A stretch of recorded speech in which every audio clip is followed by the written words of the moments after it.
সংবাদ।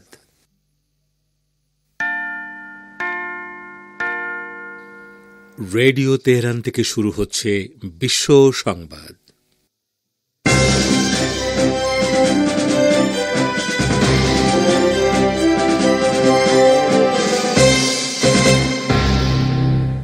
শুরুতেই সংবাদ শিরোনাম।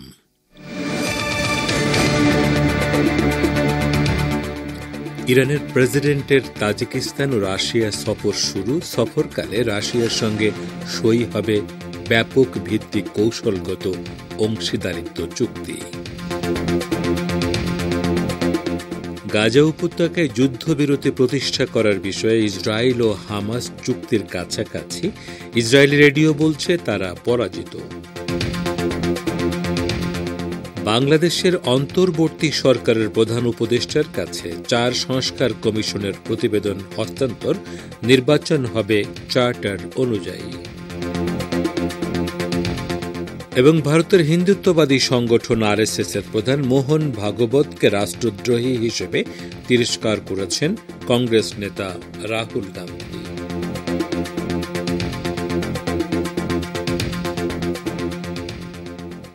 আসসালামু আলাইকুম।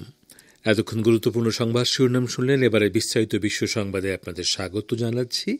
আমি গাজী আব্দুর রশিদ। ইরানের প্রেসিডেন্ট মাসুদ পেজেশকিয়ান আজ তাজিকিস্তান সফরে গেছেন।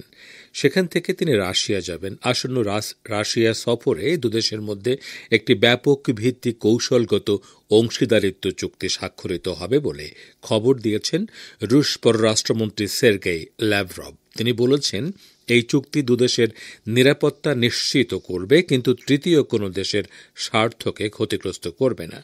ল্যাভরভ ইরানের সরকারি বার্তা সংস্থা ইরনাকে দেয়া এক বিশেষ সাক্ষাৎকারে এ তথ্য তুলে ধরেছেন। প্রেসিডেন্ট পেজেশকিয়ান আগামী শুক্রবার তাজিকিস্তান থেকে মস্কো পৌঁছাবেন বলে কথা রয়েছে। ল্যাভরভ বলেন, উত্তর কোরিয়ার সঙ্গে রাশিয়ার সাম্প্রতিক চুক্তির মতো ইরানের সঙ্গে আসন্ন চুক্তিও তৃতীয় কোনো দেশে ক্ষতি করবে না। রাশিয়ার পররাষ্ট্রমন্ত্রী বলেন, অর্থনৈতিক খাতে ইরানের সঙ্গে তার দেশের যে সহযোগিতা রয়েছে তা শক্তিশালী ও গতিশীল করার জন্যই কৌশলগত অংশীদারিত্ব চুক্তি সই হতে যাচ্ছে। চুক্তিতে দ্বিপক্ষীয় সম্পর্কের ক্ষেত্রে সামাজিক বিষয়াদিও সংযুক্ত থাকবে বলে তিনি উল্লেখ করেন। এদিকে রুশ প্রেসিডেন্টের আবাসিক দপ্তর ক্রেমলিন এক বিবৃতিতে জানিয়েছে, শুক্রবার প্রেসিডেন্ট ভ্লাদিমির পুতিন মস্কোয় ইরানের প্রেসিডেন্ট মাসুদ পেজেশকিয়ানের সঙ্গে বৈঠকে মিলিত হবেন। গাজা উপত্যকায় যুদ্ধবিরতি প্রতিষ্ঠা করার বিষয়ে ইহুদিবাদী ইসরায়েল ও ফিলিস্তিনের ইসলামী প্রতিরোধ আন্দোলন হামাস একটি চুক্তির সবচেয়ে কাছাকাছি অবস্থানে রয়েছে বলে কাতারের একজন কর্মকর্তা খবর দিয়েছেন। দেশের পররাষ্ট্র মন্ত্রণালয়ের মুখপাত্র মাজেদ আল আনসারি মঙ্গলবার দোহায় এক সংবাদ সম্মেলনে এ খবর দিয়ে বলেছেন, দুই পক্ষ আলোচনায় এতটা অগ্রসর আর কখনো হয়নি। তিনি বলেন, আমি যখন কথা বলছি তখন আমি এ বিষয়টি নিশ্চিত করছি যে দোহায় সর্বোচ্চ পর্যায়ে আলোচনা চলছে। কাতারের রাজধানী দোহায় স্বাগতিক দেশের পাশাপাশি মিশর ও আমেরিকার মধ্যস্থতায় গত বেশ কিছুদিন ধরে হামাস ও ইসরায়েলি প্রতিনিধিদের মধ্যে পরোক্ষ আলোচনা চলছে।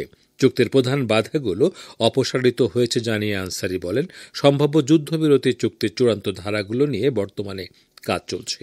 চুক্তির বিস্তারিত তুলে না ধরে কাতারের এই সিনিয়র কূটনীতিক বলেন, দুপক্ষের মধ্যে এমন কিছু বিষয় ছিল যেগুলো বিগত কয়েক মাস ধরে সমাধান করা যাচ্ছিল না, কিন্তু গত 2 সপ্তাহে সেসব সমস্যার সমাধান করা হয়েছে।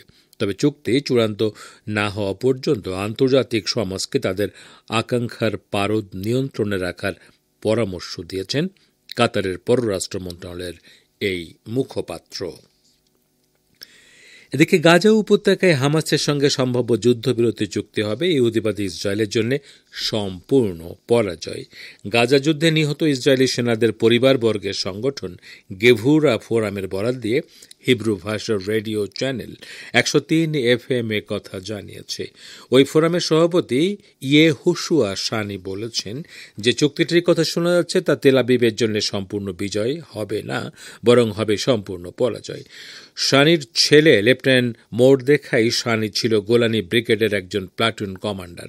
2023 সালের 7 অক্টোবরের আল-আকসা তুফান অভিযানের দিন হামাস যোদ্ধাদের হামলায় মোরদেখাই নিহত হয়। শানির নেতৃত্বাধীন ফোরাম হামাসের সঙ্গে ইসরায়েলের যুদ্ধবিরতি চুক্তির বিরোধিতা করে বলেন, প্রধানমন্ত্রী নেতানিয়াহু নির্বাচিত মার্কিন প্রেসিডেন্ট ডোনাল্ড ট্রাম্পের চাপের কাছে নতি স্বীকার করেছেন। শানি চরম ক্ষোভ প্রকাশ করে বলেন, নেতানিয়াহু সম্ভবত ট্রাম্পের চাপের কাছে হার মেনেছেন। ফিলিস্তিনের অবরুদ্ধ গাজা উপত্যকায় ইহুদিবাদী ইসরায়েলের বর্বর সেনারা আরও একজন সাংবাদিককে হত্যা করেছে।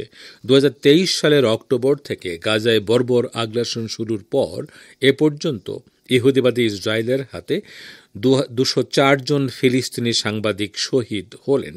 গাজার গণমাধ্যম কার্যালয় গতকাল এক বিবৃতিতে বলেছে, গাজা শহরের শেখ রেদোয়ান এলাকায় ইহুদিবাদী ইসরায়েলের বিমান হামলায় আহত হওয়া সাংবাদিক মোহাম্মদ আল তালমাজ শাহাদাত বরণ করেছেন।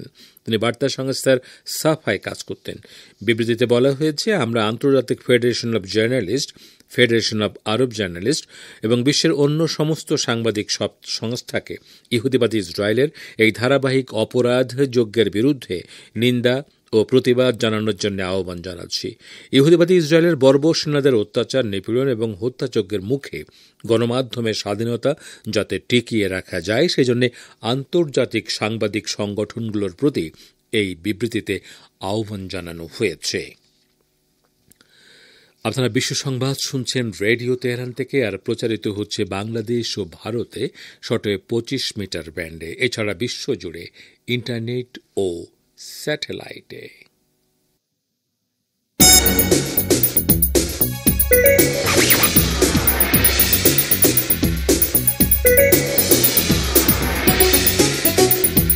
রেডিও তেহরান, খবরের সঙ্গে 24 ঘন্টা। ভিজিট করুন আমাদের ওয়েবসাইট parstoday.ir/dn।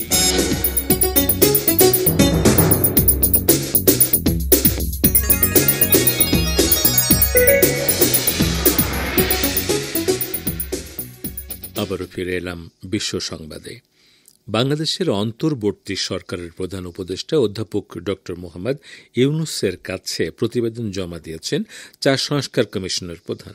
এই 4 সংস্কার কমিশন হল সংবিধান, নির্বাচন ব্যবস্থা, দুর্নীতি দমন কমিশন ও পুলিশ সংস্কার কমিশন। আজ বুধবার সকাল 11:30টার দিকে তারা এই প্রতিবেদন জমা দেন। জুলাই গণ অভ্যুত্থানের মাধ্যমে ক্ষমতায় আসা অন্তর্বর্তী সরকার বিভিন্ন ক্ষেত্রে সংস্কারের কথা বলছে। এর অংশ হিসেবে 2 ধাপে মোট 11টি সংস্কার কমিশন গঠন করা হয়। এর মধ্যে গত অক্টোবরের প্রথম সপ্তাহে গঠন করা হয় নির্বাচন ব্যবস্থা সংস্কার কমিশন, পুলিশ প্রশাসন সংস্কার কমিশন, বিচার বিভাগ সংস্কার কমিশন, দুর্নীতি দমন সংস্কার কমিশন, জনপ্রশাসন সংস্কার কমিশন ও সংবিধান সংস্কার কমিশন। এর মধ্যে বিচার বিভাগ সংস্কার ও জনপ্রশাসন সংস্কার কমিশনের প্রতিবেদন জমা দেওয়ার সময় বাড়ানো হয়েছে। বাকি 4টি কমিশনের প্রতিবেদন আজ জমা দেওয়া হলো। সরকারের পক্ষ থেকে আগেই বলা হয়েছে, সংস্কার কমিশনগুলোর প্রতিবেদন পাওয়ার পর প্রস্তাবগুলো নিয়ে সরকার রাজনৈতিক দলগুলোর সঙ্গে আলোচনা শুরু করবে। এদিকে বাংলাদেশের অন্তর্বর্তী সরকারের প্রধান উপদেষ্টা ড মোহাম্মদ ইউনুস বলেছেন, সংস্কার কমিশনের প্রতিবেদনের উপর মতৈক্যের ভিত্তিতে তৈরি হবে গণ অভ্যুত্থানের চার্টার এবং সেই চার্টারের ভিত্তিতে পরবর্তী নির্বাচন হবে। আজ সকালে 4টি সংস্কার কমিশনের প্রতিবেদনের সার সংক্ষেপ নিয়ে আলোচনার শুরুর আগে তিনি কথা বলেন। সংস্কার কমিশনকে ধন্যবাদ জানিয়ে তিনি বলেন, এটা শুধু আনুষ্ঠানিকতা নয়, এটি একটি ঐতিহাসিক মুহূর্ত। বহু রকমের কমিটি হয়, রিপোর্ট আসে, গ্রহণ করি, আনুষ্ঠানিকতা পালন করি। আজকের ঘটনাটা ইতিহাসের অংশ হয়ে থাকবে।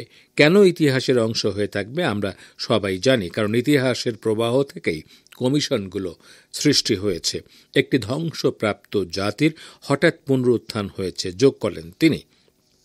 ড ইউনুস বলেন, এটা ইতিহাসের অংশ, কোনো বিচ্ছিন্ন রিপোর্ট দেওয়ার বিষয় না। তিনি বলেন, আজকে যে রিপোর্টগুলো আমরা হাতে নিলাম, নিশ্চিতভাবেই এটা একটা বড় ইন্টেলেকচুয়াল এক্সারসাইজ দেশের জন্য, কেউ এটাকে অস্বীকার করবে না। কিন্তু আজকের গুরুত্বটা ইন্টেলেকচুয়াল এক্সেলেন্সের জন্য না। দুর্নীতির একাধিক অভিযোগে বাংলাদেশে তদন্ত শুরুর পর সমালোচনার মুখে পদত্যাগ করলেন টিউলিপ সিদ্দিক। যুক্তরাজ্যের অর্থ মন্ত্রণালয়ের অর্থনীতি বিষয়ক মিনিস্টার ছিলেন তিনি। সিটি মিনিস্টার হিসেবে পরিচিত এই পদে থেকে টিউলিপ সিদ্দিক যুক্তরাজ্যের আর্থিক খাতে দুর্নীতি দমনের দায়িত্বে ছিলেন। মঙ্গলবার যুক্তরাজ্যের প্রধানমন্ত্রী কিয়ার স্টারমারের কাছে পদত্যাগপত্র জমা দেন টিউলিপ। প্রধানমন্ত্রী স্টারমার পদত্যাগ গ্রহণ করেছেন। পদত্যাগপত্রে টিউলিপ উল্লেখ করেন তিনি ভুল কিছুই করেননি। পদত্যাগের কারণ হিসেবে টিউলিপ বলেন, এটা স্পষ্ট হয়ে উঠেছিল যে অর্থ মন্ত্রণালয়ের ইকোনমিক সেক্রেটারি হিসেবে দায়িত্ব পালন করে গেলে সেটা সরকারের কাছ থেকে মনোযোগ ভিন্ন দিকে প্রবাহিত করতে পারত। বাংলাদেশে গত বছরের আগস্টে ছাত্র জনতার অভ্যুত্থানে ক্ষমতাচ্যুত প্রধানমন্ত্রী শেখ হাসিনার ছোট বোন শেখ রেহানার মেয়ে টিউলিপ সিদ্দিক যুক্তরাজ্যের ক্ষমতাসীন দল লেবার পার্টির প্রার্থী হিসেবে 2015 সালে লন্ডনের একটি আসন থেকে প্রথমবার তিনি এমপি নির্বাচিত হন। 2024 সালের নির্বাচনে চতুর্থবারের মতো এমপি নির্বাচিত হওয়ার পর গত জুলাইয়ে তিনি ইকোনমিক সেক্রেটারি হিসেবে দায়িত্ব পেয়েছিলেন। ভারতীয় জাতীয় কংগ্রেসের নতুন সদর দপ্তর উদ্বোধনের দিন রাষ্ট্রীয় স্বয়ংসেবক সংঘের প্রধান মোহন ভাগবতকে তুলোধনা করলেন কংগ্রেস নেতা রাহুল গান্ধী। বললেন, দেশের স্বাধীনতা নিয়ে যে মন্তব্য সংঘ প্রধান করেছেন, অন্য দেশ হলে তাকে গ্রেপ্তার করা হতো, বিচারের মুখোমুখি করা হতো। রাহুল বলেন, মোহন ভাগবত প্রত্যেক দেশবাসীকে অপমান করেছেন, অসম্মান করেছেন, সংবিধানের অমর্যাদা করেছেন। এই মন্তব্য করে যে সংবিধান আমাদের স্বাধীনতার প্রতীক নয়। গত মঙ্গলবার ইন্দোরে এক অনুষ্ঠানে মোহন ভাগবত বলেছিলেন, 1947 সালে নয়, ভারত প্রকৃত স্বাধীনতা পেয়েছে যেদিন অযোধ্যায় রাম মন্দির প্রাণ প্রতিষ্ঠা হয়েছে। ওই দিনেই দেশের সার্বভৌমত্ব নতুন করে প্রতিষ্ঠিত হয়েছে। আজ রাহুল বলেন, 2-3 দিন অন্তর মোহন ভাগবত ভারতের স্বাধীনতা ও স্বাধীনতা আন্দোলন নিয়ে ঔদ্ধত্যের সঙ্গে নিজের ভাবনার কথা শোনাচ্ছেন।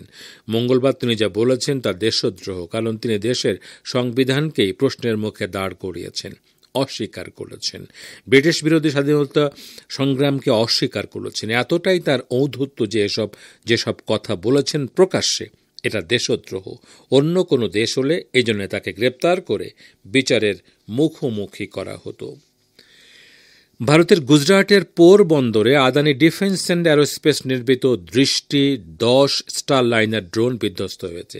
ভারতীয় নৌবাহিনীর হাতে তুলে দেওয়ার আগেই ড্রোনটি বিধ্বস্ত হয়। ইসরায়েলি প্রযুক্তি ব্যবহার করে আদানি গ্রুপ ভারতে প্রথম ড্রোন দৃষ্টি 10 স্টারলাইনার তৈরি করে। গতকাল আদানি গ্রুপের দৃষ্টি 10 স্টারলাইন ড্রোনটি বিধ্বস্ত হয়। সমুদ্রে অভিযানে নিযুক্ত হতে ড্রোনটিকে হায়দ্রাবাদ থেকে পোরবন্দরে পাঠানো হয়। 450 কেজি ভার বহন করতে সক্ষম ছিল এই ড্রোনটি। নৌবাহিনীর কাছে হস্তান্তরের আগে পরীক্ষামূলক উড্ডয়নের সময় এটি বিধ্বস্ত হয়। হোয়াইট হাউসের জাতীয় নিরাপত্তা উপদেষ্টা জ্যাক সুলিভান স্বীকার করেছেন, মার্কিন আধিপত্যের যুগ শেষ হয়ে গেছে। মার্কিন পত্রিকাটি নিউ ইয়র্ক টাইমসকে দেয়া এক সাক্ষাৎকারে একথা বলেন। সুলিভান আরও বলেছেন, বিশ্বে মার্কিন নিয়ন্ত্রিত ব্যবস্থার কর্তৃত্ব শেষ হয়ে গেছে। তিনি ব্যাখ্যা করে বলেন, শীতল যুদ্ধ পরবর্তী যুগটা শেষ হয়ে গেছে। এদিকে মার্কিন যুক্তরাষ্ট্রের নির্বাচিত প্রেসিডেন্ট ডোনাল্ড ট্রাম্প হামাসের সঙ্গে ইসরায়েলের সম্ভাব্য যুদ্ধবিরতির চুক্তি সই হওয়ার পর পরবর্তীতে ওই চুক্তি ভঙ্গ করে গাজায় আবার ইহুদিবাদী বাহিনীকে আগ্রাসন চালানোর অনুমতি দেওয়ার প্রতিশ্রুতি দিয়েছেন বলে ইসরায়েলি গণমাধ্যম খবর দিয়েছে। তো শ্রোতা বন্ধুরা, আমাদের নিউজ ডেস্কে এখনকার মতো এই ছিল সর্বশেষ খবর। এতক্ষণ আমাদের সাথে থাকার জন্য অনেক অনেক ধন্যবাদ।